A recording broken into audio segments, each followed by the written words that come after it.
Welcome viewers. 2019లో ఒక dating యాప్లో మొదలైన ప్రేమ 2022లో ప్రియురాల్ శరీరాన్ని ముక్కలు చేసి ఫ్రిడ్జ్లో పెట్టడంతో ముగిసింది. ఆ 18 నెలల్లో అసలు ఏం జరిగింది? హత్య జరిగిన తర్వాత కూడా 94 రోజులు ఆ ప్రియురాలి ఇన్స్టాగ్రామ్లో పోస్టులు పబ్లిష్ అవుతూనే ఉన్నాయి. ఆమె చనిపోతే మరి ఆ పోస్టులు ఎవరు పోస్ట్ చేస్తున్నారు? హత్య జరిగిన అదే ఇంట్లో ఆమె ప్రియుడు వేరే అమ్మాయిలతో ఎలా సంబంధాలు పెట్టుకోగలిగాడు? మీరు ఇప్పటి వరకు వినని అత్యంత భయంకరమైన ప్రేమ కథ ఇది.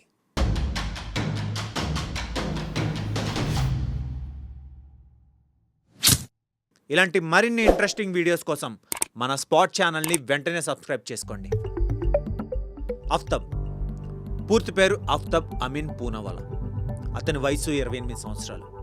అఫ్తబ్ ఫ్యామిలీ మహారాష్ట్రలోని వసైలో ఉండేది. అఫ్తబ్ మాత్రం ముంబైలో ఉండేవాడు. అతను అక్కడే చదువుకొని హోటల్ మేనేజ్మెంట్ చేసి ఒక పెద్ద 5 స్టార్ హోటల్లో చెఫ్గా శిక్షణ పొందాడు. సోషల్ మీడియాలో అఫ్తబ్ ఫుడ్ బ్లాగర్గా ఫేమస్ అయ్యాడు. దీంతో పాటు అఫ్తబ్ చాలా కాలం కాల్ సెంటర్లో కూడా వర్క్ చేశాడు. విక్టిమ్ శ్రద్ధ పూర్తి పేరు శ్రద్ధా వాకర్.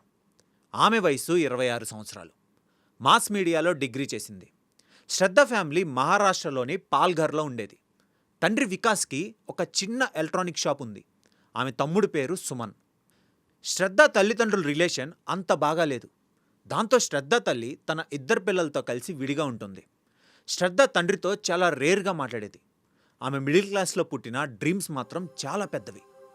ఆ కలను నెరవేర్చుకోవడానికి 2018లో ముంబైకి వచ్చి తన ఫ్రెండ్తో ఉంటూ జాబ్ ట్రయల్స్ చేసింది. కొన్నాళ్ళకి ఆమెకు ఒక ఎంఎన్సీ కాల్ సెంటర్లో జాబ్ వచ్చింది. 2019 జనవరిలో శ్రద్ధకి ఒక డేటింగ్ యాప్ ద్వారా అఫ్తబ్తో పరిచయం అయింది. ఇద్దరూ మంచి ఫ్రెండ్స్ అయ్యారు. రెగ్యులర్గా కలుసుకునేవారు. ఒక నెల గడిచిన తర్వాత వాళ్ళిద్దరూ ఒక ఫ్లాట్ అద్దెకి తీసుకొని లివ్ ఇన్ రిలేషన్షిప్ స్టార్ట్ చేశారు. ఇలా కొన్ని నెలలు గడిచిన తర్వాత ఇద్దరు వివాహం చేసుకోవాలని నిర్ణయించుకున్నారు.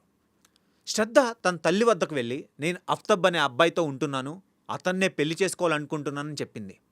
దీనికి శ్రద్ధ తల్లి, అదేంటి, అతను వేరే మతానికి చెందినవాడు కదా, మనకెలా మ్యాచ్ అవుతాడు, నాకు ఈ సంబంధం ఇష్టం లేదని చెప్పింది.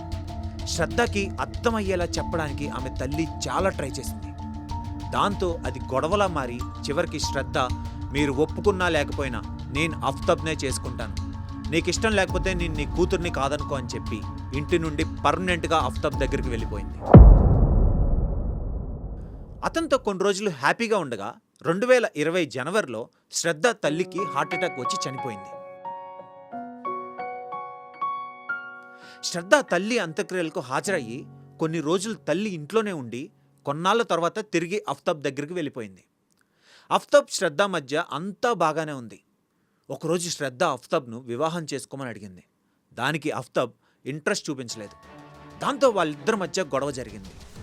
ఆ వాదన మధ్యలో అఫ్తబ్ శ్రద్ధపై చేయి చేసుకున్నాడు. దీంతో శ్రద్ధ చాలా బాధపడింది. ఆమె తన ఫ్రెండ్స్కి ఫోన్ చేసి అఫ్తబ్ నన్ను కొట్టాడని, నేను పోలీసులకి ఫిర్యాదు చేయబోతున్నానని, ఇంకా అతనితో జీవించలేనని చెప్పి బాధపడింది. ఇది తెలిసి అఫ్తబ్ వెంటనే శ్రద్ధకు సారీ చెప్పి ఇలాంటి తప్పు ఇక మీద చేయనని ప్రామిస్ చేశాడు. దాంతో శ్రద్ధ కూల్ అయింది. కొన్ని రోజుల తర్వాత 2021 జనవరిలో మరొకసారి అఫ్తబ్ శ్రద్ధను తీవ్రంగా కొట్టాడు. ఈసారి శ్రద్ధ ఆ ఫ్లాట్ నుండి బయటికి వచ్చేసి ఆమె ఫ్రెండ్ దగ్గరికి వెళ్ళిపోయింది. ఈసారి కూడా అఫ్తబ్ అక్కడికి వచ్చి ఆమెను బ్రతిమాలి ఒప్పించి తిరిగి తమ ఫ్లాట్కి తీసుకువెళ్ళాడు. ఈ సమయంలో శ్రద్ధ మరొకసారి అఫ్తబ్ను వివాహం చేసుకోమని అడిగింది. దాంతో అతను తన ఇంటికి వెళ్ళి తన కుటుంబానికి తను గత 3 సంవత్సరాలుగా శ్రద్ధతో నివసిస్తున్నానని, ఆమెను పెళ్లి చేసుకుంటానని చెప్పాడు. శ్రద్ధ తల్లిలాగానే అఫ్తబ్ ఫ్యామిలీ కూడా వేరే మతం అమ్మాయిని పెళ్లి చేసుకోవడానికి ఇష్టపడలేదు. దాంతో అఫ్తబ్ శ్రద్ధతో, మనం ముంబైలో ఉంటే వివాహం చేసుకోలేం, కాబట్టి మనమిద్దరం ఢిల్లీకి వెళ్ళి అక్కడే ఉంటూ ఉద్యోగాలు చేసి కొత్త జీవితాన్ని ప్రారంభిద్దాం, అదే మనకు మంచిదని చెప్పాడు. మే 8, 2022న ఇద్దరు ఢిల్లీకి వెళ్ళి ఒక ఫ్లాట్ అద్దెకి తీసుకున్నారు.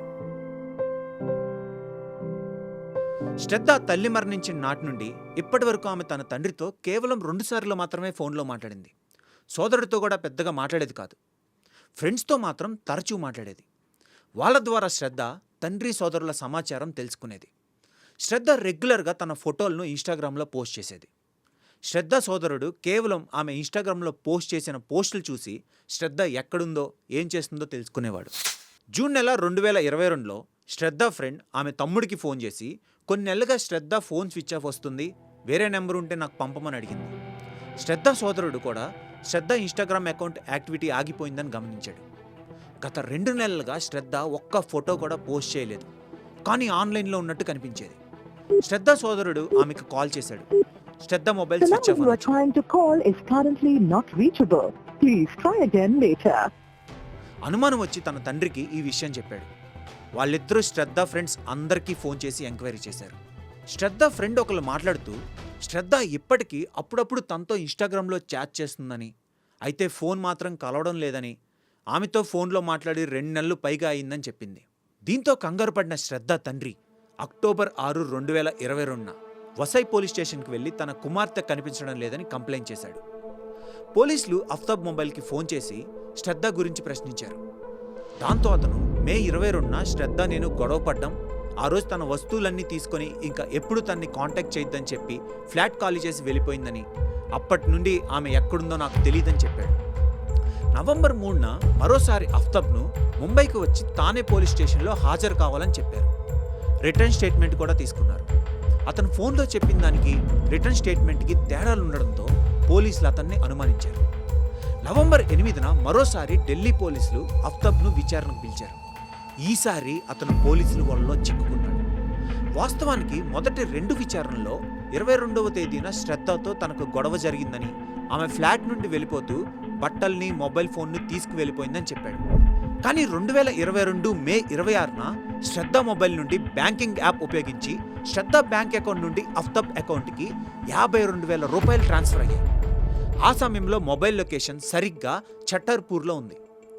పోలీసులు శ్రద్ధ ఇన్స్టాగ్రామ్ చెక్ చేసినప్పుడు మే చివరి వారంలో అది చట్టర్పూర్ ఏరియా నుండి మెసేజ్ చేయబడుతోందని, కొంతమంది ఫ్రెండ్స్తో చాటింగ్ కూడా చేసినట్లు తెలుసుకున్నారు. 2022 మే 31న శ్రద్ధ చట్టర్పూర్ ఏరియా నుండి ఒక ఫ్రెండ్తో చాట్ చేసింది. ఇదే విషయంపై అనుమానం వచ్చిన పోలీసులు శ్రద్ధ మే 22న ఇక్కడి నుండి వెళ్ళిపోయి ఉంటే ఆమె మొబైల్ మే 26న, మే 31న ఈ ఇంట్లో ఎలా ఆన్ అయింది, ఆమె నుండి అఫ్తాబ్ అకౌంట్కి డబ్బులు ఎలా ట్రాన్స్ఫర్ అయ్యాయి అన్న ప్రశ్నలకి అఫ్తాబ్ సరైన సమాధానం ఇవ్వలేకపోయాడు. దాంతో పోలీసులు పూర్తి స్థాయి విచారణ ప్రారంభించారు. చివరికి పోలీసులకి అఫ్తాబ్ విషయం వివరించాడు. మే 18 సాయంత్రం శ్రద్ధ అఫ్తాబ్ల మధ్య ఇంటి ఖర్చుల గురించి, ఇంట్లో చేయాల్సిన పని గురించి గొడవ జరిగింది. సడన్గా అఫ్తాబ్ కోపంతో శ్రద్ధని బలంగా తోశాడు. దాంతో శ్రద్ధ నేలపై పడింది. ఆమె నేలపై పడగానే ఆమె గుండెల మీద కూర్చొని మెడపట్టుకొని ఊపిరాగిపోయే వరకు నొక్కి ఉంచాడు. దాంతో ఆమె చనిపోయింది. శ్రద్ధను హత్య చేసిన తర్వాత అఫ్తాబ్ కొంతసేపు అక్కడే కూర్చొని శవాన్ని ఎలా మాయం చేయాలని ఆలోచించాడు. ముందు ఆన్లైన్లో ఫుడ్ ఆర్డర్ చేసి ఫ్రిడ్జ్లో ఉన్న బీర్ తీసుకొని మృతదేహం పక్కన కూర్చొని బీర్ తాగుతూ భోజనం చేసి ఆ రాత్రి అతను శ్రద్ధ శవం పక్కనే నిద్రపోయాడు. మరుసటి రోజు ఉదయం బాడీని బాత్రూంలో పెట్టి లాక్ చేసి డెడ్ బాడీని ఎలా మాయం చేయాలా అని ఇంటర్నెట్లో వెతికాడు. చాలాసేపు సెర్చ్ చేసిన తర్వాత అతనికి కావాల్సింది దొరికింది. వెంటనే అతను మార్కెట్కి వెళ్ళి ఒక 300 లీటర్ల ఫ్రిడ్జ్ కొన్నాడు. మరొక షాప్కి వెళ్ళి గార్బేజ్ బ్యాగ్స్, పర్ఫ్యూమ్స్, అగరబత్తి, రూమ్ ఫ్రెషనర్స్, ఫ్లోర్ క్లీనర్స్ ఇలా క్లీనింగ్కి ఉపయోగించే కెమికల్స్ కొని ఇంటికి తెచ్చాడు. తర్వాత ఫ్రిడ్జ్ ఇన్స్టాల్ చేసి 2 వాటర్ బాటిల్స్ని దాంట్లో పెట్టాడు. ఫ్రిడ్జ్ సరిగ్గా పనిచేస్తుందని కన్ఫర్మ్ చేసుకొని శ్రద్ధ డెడ్ బాడీ దాచిన బాత్రూమ్కి వెళ్ళి అన్ని ట్యాప్లు, షవర్ ఓపెన్ చేసి తను కొన్న కత్తితో శ్రద్ధ శరీరాన్ని ముక్కలుగా కోసాడు. పాలిథిన్ సంచిలో నింపి ఆ ముక్కల్ని ఫ్రిడ్జ్లో పెట్టాడు. ఇదంతా చేసేసరికి అలసిపోయి ఆకలి అనిపించి మరోసారి ఆన్లైన్లో ఫుడ్ ఆర్డర్ చేశాడు. ఆ తర్వాత మార్కెట్కి వెళ్ళి పండ్లు, పాలు, సిగరెట్లు, బీరు కొని తెచ్చుకున్నాడు. ఆ బీరు తాగుతూ ఫుడ్ తినగా మిగిలిన కొంత ఫుడ్ని శ్రద్ధ శరీరాలని ముక్కలు చేసి దాచిన ఫ్రిడ్జ్లో వాటి మధ్యలో పెట్టాడు. ముక్కలుగా కోయడానికి వీలవని మిగతా శరీర భాగాల్ని అలాగే వదిలేస్తే వాసన వస్తుందని పర్ఫ్యూమ్ స్ప్రే చేసి ప్రతి చోట రూమ్ ఫ్రెషనర్ స్ప్రే చేశాడు. ఫ్రిడ్జ్లోని అన్ని ర్యాకులను తీసేసి ఫ్రీజర్ దిగువ భాగాన్ని పూర్తిగా ఖాళీ చేశాడు. ఆ తర్వాత శ్రద్ధ శరీరంలోని ఇంకా కత్తిరించాల్సిన భాగాల్ని అందులో భద్రపరిచాడు. చిన్న చిన్న ఆధారాలు కూడా కనిపించకుండా ఆ ప్రదేశాన్ని పూర్తిగా క్లీన్ చేశాడు. ఇంట్లో వీటన్నిటినీ క్లీన్ చేయడానికి సల్ఫర్ క్లోరైడ్ యాసిడ్ని వాడడంతో రక్తపు మార్కలు కూడా పోయాయి. ఇదంతా చేసిన తర్వాత చీకటి పడే వరకు వెయిట్ చేసి రాత్రి 2 గంటల టైంలో ముందు శ్రద్ధ లివర్ ఉన్న పాలిథిన్ కవర్ని బయటికి తీసి ఒక బ్యాక్ ప్యాక్లో పెట్టుకొని బయటికి వచ్చాడు. బైక్ మీద చట్టర్పూర్ అడవి వైపు వెళ్ళాడు. అడవి లోపల వరకు వెళ్ళి ఆ కవర్స్ని దూరంగా విసిరేశాడు. దారిలో ఒక్క పోలీస్ కూడా అతన్ని గమనించలేదు. ఇలా రోజు ఒక పాలిథిన్ కవర్ బ్యాగ్లో వేసుకొని హత్య జరిగిన తర్వాత దాదాపు 18 రోజులు ప్రతిరోజు రాత్రి 2 గంటలకు బయలుదేరి చట్టర్పూర్ అడవిలో విసిరేసేవాడు. అఫ్తాబ్ చేసిన ఈ చర్య విని పోలీసులు కూడా ఆశ్చర్యపోయారు. తదుపరి విచారణలో శ్రద్ధ ఇన్స్టాగ్రామ్లో ఆమె ఫ్రెండ్స్తో తానే చాట్ చేశానని చెప్పాడు. రెగ్యులర్గా రన్ అయ్యే ఆమె ఇన్స్టాగ్రామ్ సడన్గా ఆగిపోతే ఫ్రెండ్స్, కుటుంబ సభ్యులు అనుమానిస్తారని, అందువల్ల శ్రద్ధను చంపిన తర్వాత దాదాపు 3 నెలల పాటు Shraddha social media accounts Aftab handle చేస్తూనే ఉన్నాడు. ఒకవైపు శ్రద్ధ మృతదేహం ఇంకా ఫ్రిడ్జ్లో ఉండగానే మరోవైపు అఫ్తాబ్ అదే డేటింగ్ యాప్ ఉపయోగించి మరొక అమ్మాయిని తన వలలో వేసుకొని ఆమెను తన ఫ్లాట్కి పిలిపించుకొని ఆమెతో గడిపేవాడు. ఇలా ఒకరోజు అఫ్తాబ్ ఫ్లాట్కి వచ్చిన ఆ అమ్మాయి పొరపాటున ఫ్రిడ్జ్ తెరిస్తే అతని రహస్యం బయటపడిపోతుందని ఫ్రిడ్జ్లో ఇంకా మిగిలి ఉన్న ముక్కల్ని టెంపరీగా ఫ్రిడ్జ్లోంచి తీసి అలమరాలో దాచాడు. ఆశ్చర్యకరమైన విషయం ఏంటంటే శ్రద్ధ హత్య తర్వాత అతని అరెస్టుకు ముందు కనీసం 20 మంది అమ్మాయిలు అదే డేటింగ్ యాప్ ద్వారా అఫ్తాబ్ ఉచ్చులో పడ్డారు. వారిలో చాలామంది అతనితో ఫ్లాట్లో కలిసేందుకు వచ్చారు. ఇప్పుడు పోలీసులు ఆ అమ్మాయిల లిస్టును తయారు చేసి వారిని ప్రశ్నించబోతున్నారు. శ్రద్ధ శరీర భాగాలను విసిరేశానని చెప్పిన ప్రాంతాలకు పోలీసులు అఫ్తాబ్ని తీసుకువెళ్లి 13 ఎముకలను సేకరించారు. వాటిని ఫారెన్సిక్ ల్యాబ్కి పరీక్ష కోసం పంపారు. ఈ కేసు ఇంకా కోర్టు విచారణలో ఉంది. ప్రేమ పెళ్లిళ్ళు తప్పు కాదు, కానీ ఇంట్లో నుండి పారిపోయి పెళ్లి చేసుకుంటే మోస్తీరిన కొన్నాళ్ళకి భాగస్వామిని ఏం చేసినా అడిగేవాళ్ళు లేరని భావించి వాళ్ళని హత్య చేయడానికి కూడా వెనకాడడం లేదు. కాబట్టి కుటుంబాల సహకారం లేనంత వరకు ప్రేమల పేరుతో దారుణాలు జరుగుతూనే ఉంటాయి.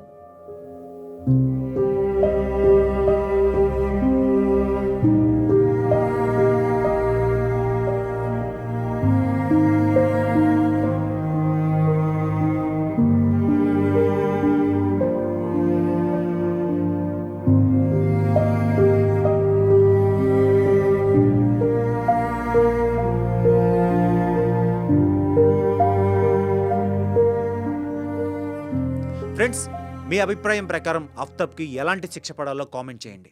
ఈ వీడియోని లైక్ చేయండి, షేర్ చేయండి. మరొక ఇంట్రెస్టింగ్ స్టోరీతో మళ్ళీ కలుసుకుందాం. Until then, by.